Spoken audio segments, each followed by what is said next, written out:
Halo. Haya. Gani naongea bi? Ngoja. Haya. DJ sasa.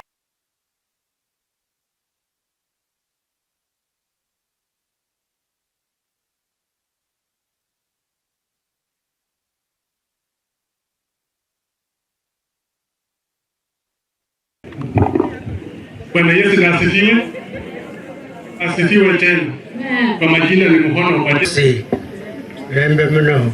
Embe. Enzabu ngana kasiani. Lokoranga. Rest in peace.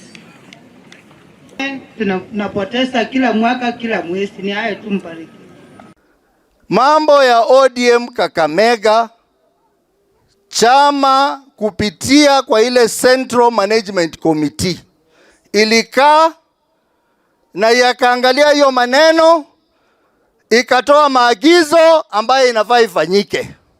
Na kwa hiyo mkutano watu watatu waliletwa hapo kujibu maswali. Wa kwanza alikuwa gavana Baraza. Wa pili akakuwa speaker wa County Assembly ya Kakamega. Wa tatu akakuwa Bwana Maina ambaye ni MCA huko Butere ambaye ni majority leader. Na tukapeana wiki mbili. Hiyo wiki mbili mimi sijaona chochote ambacho kimefanyika. Wiki mbili imeisha leo. Na hapo kama chama tutachukua hatua.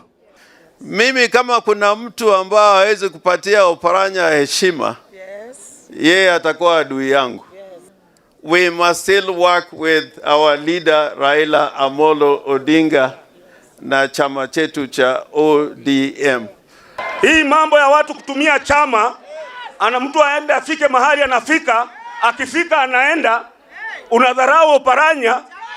To the top leadership of ODM, the party leader, they should call upon the governor to stop what he is doing.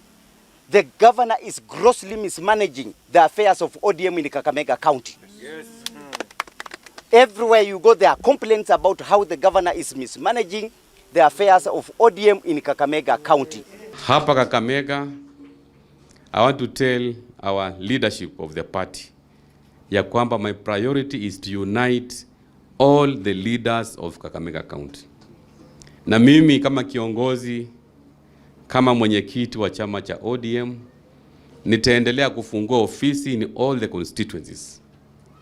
So hivi tena ndogo ndogo ya kusema ati ofisi itafunguliwa, my friend, we are very focused kufungua ofisi na kuendelea kujisajili wanachama wa ODM because ODM is the majority party.